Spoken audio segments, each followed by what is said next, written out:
कि बैसाख महीने में अगर शिवरात्रि पड़े और उस शिवरात्रि पर एक कलश का पात्र, लोटा तांबे का या मिट्टी में रखा हुआ जल पात्र में लेकर एक बेलपत्र का छोटा सा भाग उसमें छुआया हुआ, और फिर निवेदन कर रहा हूं अगर बेलपत्र उस दिन नहीं मिले तो पात्र लेकर चले जाना मंदिर में।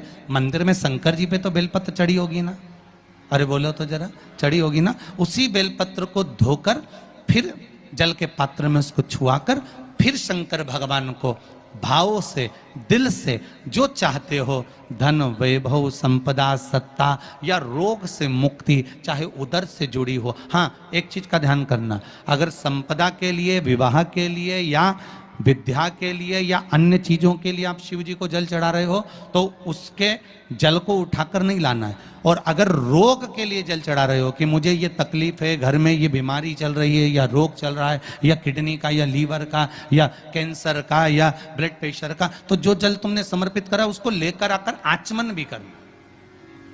कौन से दिन? जम के बोलो जरा। शिवरात्रि 29 तारीख को, यही महीने में जल समर्पित करना, जैसे इस पत्र में आया है, देखिए जरा।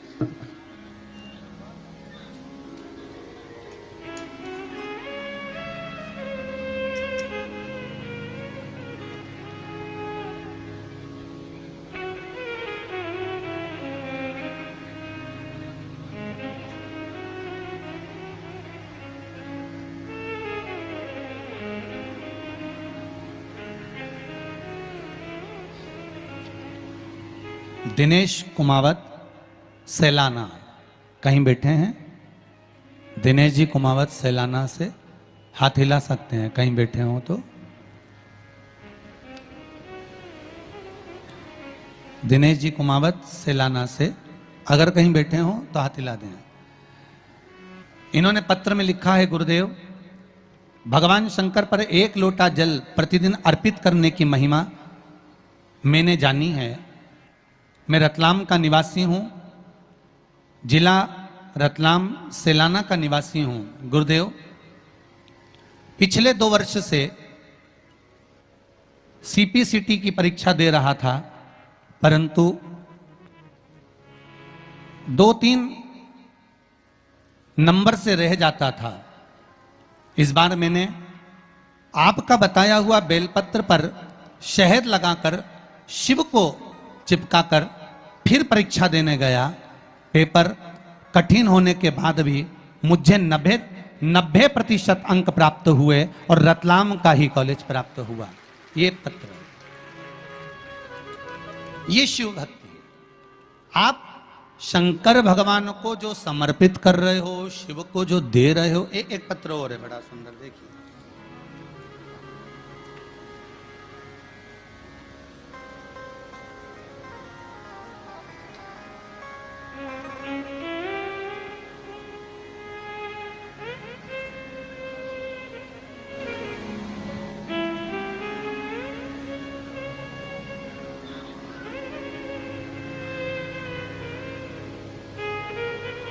एक बहुत अच्छी बात लिखी है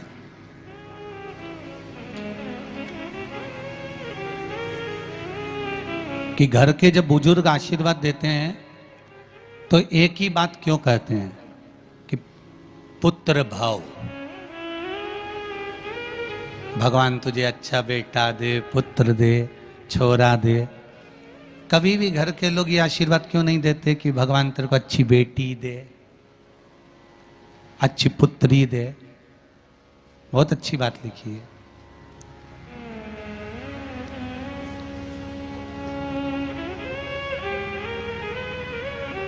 गुरुदेव, नाम ना लीजिएगा,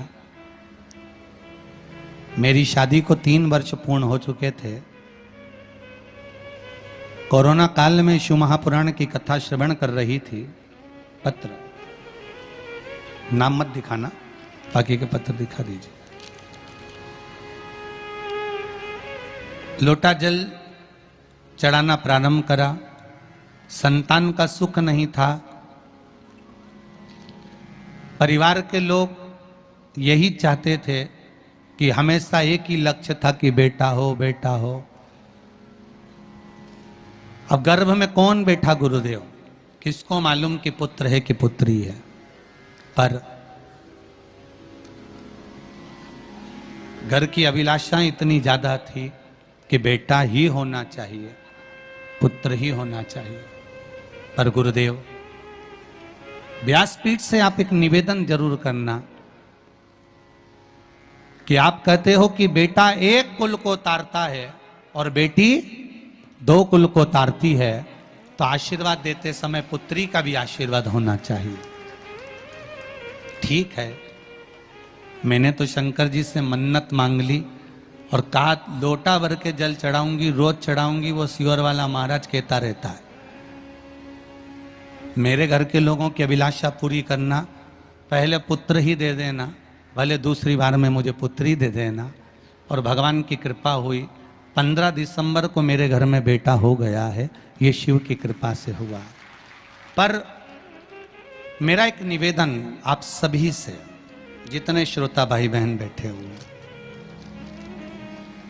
जन्म मरण परण ये 3 मेरे भगवान के हाथ में है, मेरे शिव के हाथ में। जन्म भी उसके हाथ में है, मरण भी उसके हाथ में है और परण भी उसके हाथ में है। ये तीनों शिव के हाथ में, कोई दूसरे के हाथ में ये चीजें नहीं। भगवान से एक निवेदन मेरी माताओं से है, बहू को जब भी आशीर्वाद दो तो ये मत कहो कि पुत्र हो, बहू को आशीर्वाद दो तो ये दो कि तेरे गर्भ से जो संतान हो वो संस्कारित पैदा हो और राष्ट्र हित के लिए हो। सनातन धर्म को छोड़कर तेरे गर्भ से जन्म लेने वाली संतान दूसरे धर्म को ना अपनाए। भगवान से प्रार्थना करना कि तेरे गर्भ से ऐसी संतान हो, बने तो सनातनी बने, दूसरे धर्म में प्रवेश ना करे।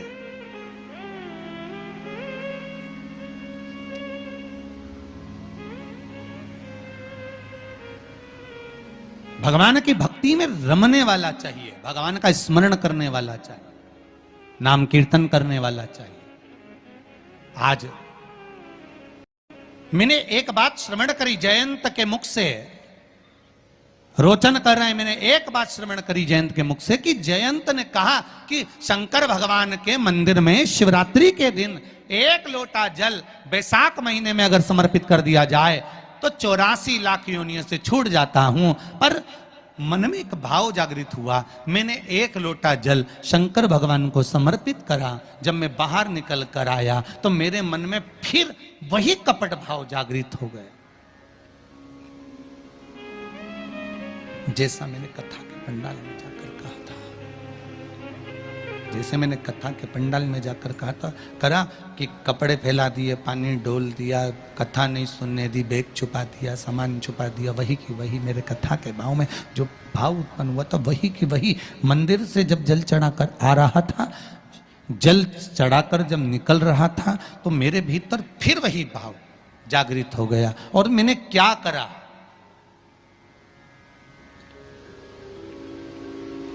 कि शिव मंदिर में जो सामग्री रखी हुई थी उस सामग्री को मैंने उठाकर पटक दिया। कहीं कोई सामान रखा हुआ था वो मैंने ले जाकर भूमि पर डाल दिया। अब भूमि पर डाला, मैंने विघ्न डाला मंदिर में। मेरा शिवजी पर 1 लोटा जल तो चढ़ गया, इतने में निकलते निकलते ब्राह्मण देवता के मुख से निकल गया कि तुम शिव मंदिर में आए हो, शंकर की आराधना करने आए हो और तुम्हारे हाथों से ये पाप कर कर जा रहे हो, तुम आने वाला समय तुम्हारे लिए बेकार है। फिर कहूंगा मंदिर तोड़ना सरल है, पर तोड़ने के बाद इस शरीर के द्वारा भोगना सबसे ज्यादा कठिन है, सबसे ज्यादा। तोड़ने वालों ने तोड़ दिया, पर भोगना तो पड़ेगा, आज नहीं तो कल। तैयार हो जाओ राजस्थान के काका जी,